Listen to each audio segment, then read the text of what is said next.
Hello student, welcome to my YouTube channel Rohit Academy. Student, आज हम इस वीडियो में आप लोगों को बताएंगे कक्षा 12 का ये आप लोगों का विषय है भौतिक विज्ञान, यानी कि फिजिक्स है आप लोगों का अर्धवार्षिक परीक्षा का ये आप लोगों का पेपर है 2024 और 2025 का। बिल्कुल न्यू पेपर, वायरल पेपर है बाबू। आप लोग को जानकारी के लिए बता दूं कि ये पेपर का जो कोड है यानी कि पैटर्न है आप लोग का NM01 या GM02 है। ठीक है, इसका जो पूर्णांक है ये सभी के पेपर में यहीं से क्वेश्चन पूछे जाएंगे। जो आप लोग का ये पूर्णांक है 70 में 70 नंबर यहीं से सभी के पेपर में पूछे जाएंगे और कंप्लीट तरीके से इस वीडियो में बताएंगे संपूर्ण हल के साथ एंड आप लोग को समझाएंगे। बस आप लोग वीडियो के अंत तक बने रहिएगा और यहीं से सभी जगह सभी पेपर में यहीं से क्वेश्चन पूछे जाएंगे। ठीक है, अच्छे तरीके से इसको वीडियो के अंत तक देखिएगा और इसको समझिएगा। पहला क्वेश्चन बहुविकल्पीय प्रश्न के रूप में दिया गया, यानी कि MCQ दिया गया, मल्टीपल चॉइस क्वेश्चन, जिसमें से का वाला क्वेश्चन क्या दिया गया बाबू कि निम्नलिखित में से कौन सा विद्युत क्षेत्र का मात्रक नहीं, यानी कि विद्युत क्षेत्र का मात्रक कौन नहीं है, हमें ये बताना। तो जूल प्रति कूलाम जो है यही नहीं है, यानी कि हमारा इसका राइट आंसर क्या हो जाएगा, सी वाला ऑप्शन हमारा सही हो जाएगा। ये विद्युत क्षेत्र का मात्रक नहीं होता। ठीक है,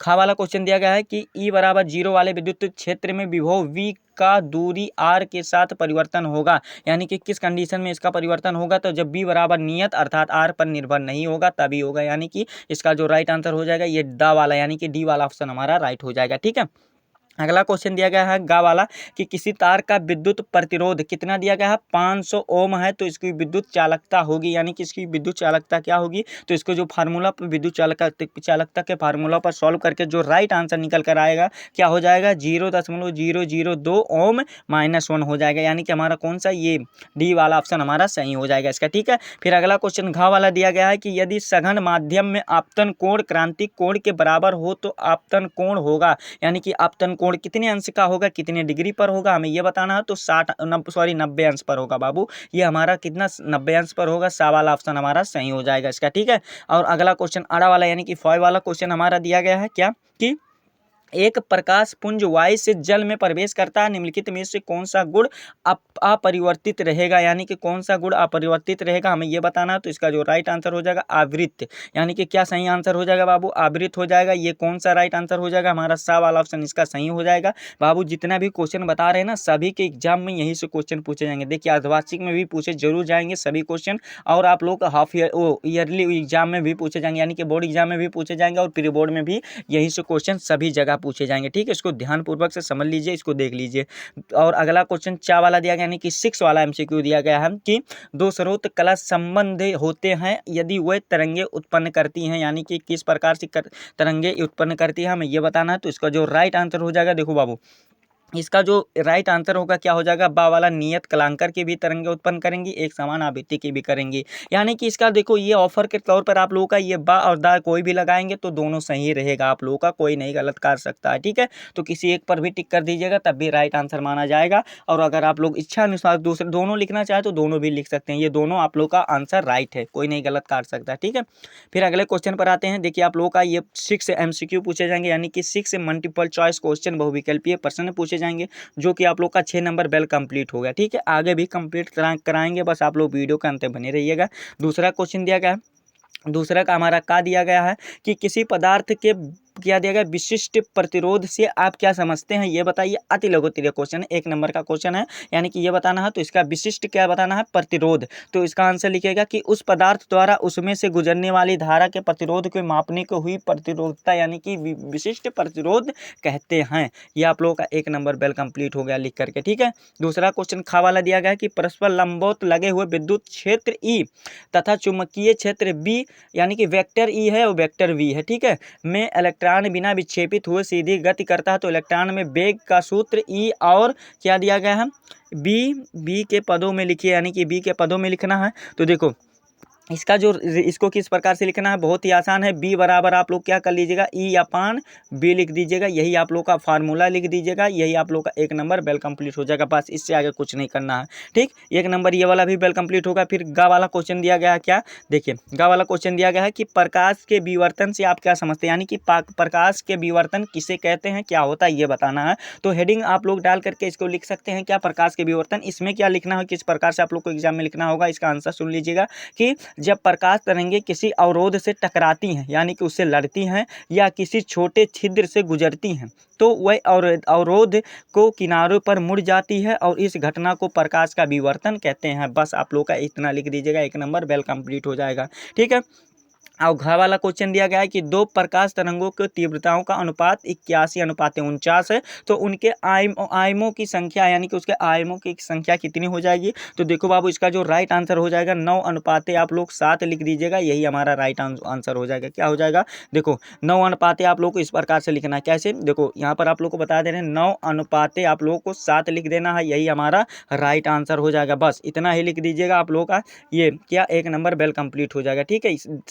9 9 81 होता है और 7 7 49 होता है, इसका अनुपात निकालना है, वर्गमूल यानी कि स्क्वायर निकालना है, तो यही आप लोग का वो हो जाएगा। ठीक है, एक नंबर ये वाला भी वेल कंप्लीट हो जाएगा। चलिए अगले क्वेश्चन पर आते हैं। तीसरा का हमारा का वाला क्वेश्चन दिया गया है क्या, कि एक सीधी लंबे तार पर 0 इतना सेंटीमीटर दिया गया है, दूरी के चुंबकीय क्षेत्र पर 2.0 सेंटीमीटर दूरी पर चुंबकीय क्षेत्र की तीव्रता क्या दिया गया है, 10⁻⁶ टेस्ला है। तो तार में विद्युत धारा ज्ञात कीजिए। तो 2 नंबर का क्वेश्चन देखिए बाबू, इसको क्या करना है, स्क्रीनशॉट या मान लेना है क्वेश्चन को, और इसको आप लोग को अच्छे तरीके से तैयार कर लेना, रफली कॉपी में इसको सॉल्व करके यानी कि इसको तैयार करके ही जाना, बताना हमारा काम है, तैयार करना आप लोग का काम है बाबू। तो इसको जरूर तैयार करके ही पेपर देने जाइएगा। ठीक है, खा वाला क्वेश्चन दिया गया, दिखाइए कि यानी कि दर्शाना है कि 1/√μ क्या दिया गया है, ये आप लोग का सिग्मा दिया गया है, म्यू नॉट और सिग्मा नॉट की बीमा का वेग की बीमा के समान है, ये बताइए। 2 नंबर का क्वेश्चन, तो इसको अच्छे तरीके से इसको भी तैयार कर लीजिएगा बाबू। और इसको गा वाला क्वेश्चन दिया गया, यानी कि आप लोग को क्या बताना है कि एक प्रिज्म का आपतन कोण अपवर्तक कोण क्या दिया गया, ए है, और प्रिज्म के पदार्थ का अपवर्तनांक क्या क्वाट ए अपान क्या दिया गया 2 है। तो प्रिज्म के लिए अल्पतम विचलन का कोण ज्ञात कीजिए। 2 नंबर का क्वेश्चन, तो इसको भी अच्छे तरीके से बाबू आप लोग तैयार कर लीजिएगा। और हाँ, ये वाला न्यूमेरिकल भी लगा दीजिएगा। क्या है देखिए कि यहाँ पर देखिए क्या दिया गया है कि किसी 2 गुणे यानी कि किसी 2 गुणे 10⁻⁵ मीटर चौड़ी स्टील स्लिट है पर 5000 एंगस्टर तरंग दैर्घ्य पर प्रकाश लंबवत पड़ रहा है। तो विवर्तन प्रारूप में केंद्रीय उच्चिष्ट की कोणीय चौड़ाई ज्ञात कीजिए, यानी कि इसको कोणीय चौड़ाई ज्ञात करना। तो इसको भी अच्छे तरीके से तैयार कर लेना है। चौथा क्वेश्चन दिया गया, कूलाम के नियम का सदिश रूप बताइए। तो इसको आप लोग भी अच्छे तरीके से तैयार कर लेना है। 3 नंबर का क्वेश्चन है। फिर खा वाला इसमें क्वेश्चन दिया गया है कि एक अनंत लंबाई के समान आवेशित सीधे तार के रेखिक आवेश बताइए, यानी कि ये आप लोग को तीव्रता विद्युत क्षेत्र की तीव्रता ज्ञात करना है। दूरी उत्पन्न हो जाती है इतना 2 सेंटीमीटर। तो आप लोग इसको फार्मूला पर रख करके इसको अच्छे तरीके से तैयार कर लीजिए बाबू। 3 नंबर ये वाला भी वेल कंप्लीट हो जाएगा। ठीक है, देखिए जितना भी बता रहे हैं, अगर आप लोग उतना अच्छे तरीके से वेल कंप्लीट करके तैयार करके जाते हो तो आप लोग जरूर 70 में 70 नंबर प्राप्त कर सकते हो, यानी कि फिजिक्स के पेपर में 70 नंबर प्राप्त कर सकते हो। ठीक है, और गा वाला क्वेश्चन है, किरचॉफ के नियमों को परिपथ चित्र बना करके समझाइए, यानी कि इसको समझाना। तो इसको आप लोग प्रैक्टिस जरूर कर लेना। ठीक है, 3 नंबर का क्वेश्चन, इसको भी अच्छे तरीके से तैयार कर लेना। घा वाला क्वेश्चन देगा, कांच यानी कि ये न्यूमेरिकल दिया गया है, तो डूबने की फोकस दूरी यानी कि प्राकृतिक बताना। तो 3 नंबर का क्वेश्चन है, तो इसको भी अच्छे तरीके से तैयार कर लेना है। n बराबर क्या दिया गया है, यानी कि ये 1.5 दिया गया है। ठीक है, तो इसको भी आप लोग को तैयार कर लेना है। अड़ा वाला क्वेश्चन यानी कि 5 वाला क्वेश्चन है, कला संबंध स्रोत से आप क्या तात्पर्य है, व्यक्तिकरण और शर्तों का उल्लेख कीजिए। ये वाला भी अच्छे तरीके से 3 नंबर का क्वेश्चन, इसको भी अच्छे तरीके से तैयार कर लेना है। और 5वें का जो का वाला क्वेश्चन दिया गया है, क्या कि किसी विद्युत द्विध्रुव के कारण निरक्षीय स्थिति में किसी बिंदु पर विद्युत क्षेत्र की तीव्रता का व्यंजक प्राप्त कीजिए। 3 नंबर का क्वेश्चन है, तो इसको भी अच्छे तरीके से आप लोग को तैयार कर लेना है। और जो खा वाला क्वेश्चन देगा, व्हाइट स्टोन सेतु परिपथ के खींचिए तथा किरचॉफ के नियम से सेतु संतुलन के प्रतिरोध व्यंजक प्राप्त कीजिए। 3 नंबर का क्वेश्चन है, इसको भी अच्छे तरीके से आप लोग बाबू तैयार कर लेना है। जितना बता रहे हैं उतना अगर अच्छे तरीके से आप लोग तैयार कर लेते हैं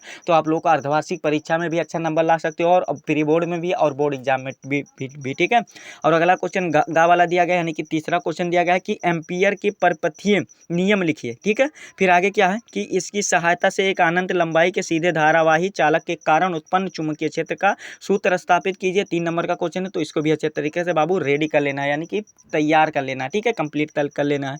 फिर घा वाला क्वेश्चन दिया गया कि परस्पर संपर्क में रखे 2 पतले लेंसों के संयोजन की फोकस दूरी के लिए क्या करना है, सूत्र का निगमन करना है। और यदि एक लेंस की फोकस दूरी क्या होगी, ये भी बताना है। 3 नंबर का क्वेश्चन, इसको भी अच्छे तरीके से तैयार कर लेना। अड़ा वाला क्वेश्चन दिया गया कि हाइगेंस का प्रकाश तरंग संचरण संबंधी सिद्धांत क्या है, इसकी सहायता से प्रकाश के अपवर्तन की व्याख्या कीजिए। 3 नंबर का क्वेश्चन है, इसको भी अच्छे तरीके से आप लोग तैयार कर लेना है। 6वां क्वेश्चन दिया गया, यानी कि 6 वाला हमारा क्वेश्चन दिया गया, 6 वाला क्वेश्चन कि हाइगेंस के तरंग सिद्धांत से प्रकाश के अपवर्तन को स्पष्ट कीजिए। जब सघन से विरल माध्यम में प्रवेश करती है तब बताइए। 5 नंबर का क्वेश्चन है, अथवा करके दिया गया है, यानी कि कह सकते हैं कि ये लॉन्ग आंसर टाइप क्वेश्चन है, यानी कि दीर्घ उत्तरीय क्वेश्चन पूछा गया। ठीक है, अथवा करके आप लोगों के लिए ऑफर दिया जाएगा, यानी कि आप लोगों के लिए ऑफर ये दिया जाएगा कि अथवा करके किसी एक क्वेश्चन को आप लोग को करना होगा। ऊपर वाला अगर नहीं आता तो नीचे वाला कर सकते हो, नीचे वाला नहीं आता तो ऊपर वाला कर सकते हो। ठीक है, क्या अथवा करके दिया गया कि एम्पियर के परपथीय नियम लिख करके सिद्ध कीजिए कि इसका उपयोग कर अनंत लंबाई के धारावाही चालक तार द्वारा उत्पन्न चुंबकीय क्षेत्र का व्यंजक ज्ञात कीजिए। तो ये वाला भी अच्छे तरीके से तैयार कर लेना है। फिर 7वां क्वेश्चन देखिए क्या दिया गया है कि 7वां संयुक्त सूक्ष्मदर्शी का नामांकित किरण आरेख बनाइए और जब अनंत प्रतिबिंब पर अनंतता पर बनता हो ये बताइए। अथवा करके इसमें दिया गया है, न्यूमेरिकल वही वाला दिया गया है आप लोग को। इसको न्यूमेरिकल को 5 नंबर का क्वेश्चन है, तो इसको भी अच्छे तरीके से तैयार कर लेना है। फिर 8वां क्वेश्चन दिया गया, गॉस के नियम को लिखिए। इसकी सहायता से एक समान रूप से आवेशित अनंत विस्तार की समतल चादर के निकट स्थित किसी बिंदु पर विद्युत क्षेत्र की तीव्रता का व्यंजक प्राप्त कीजिए।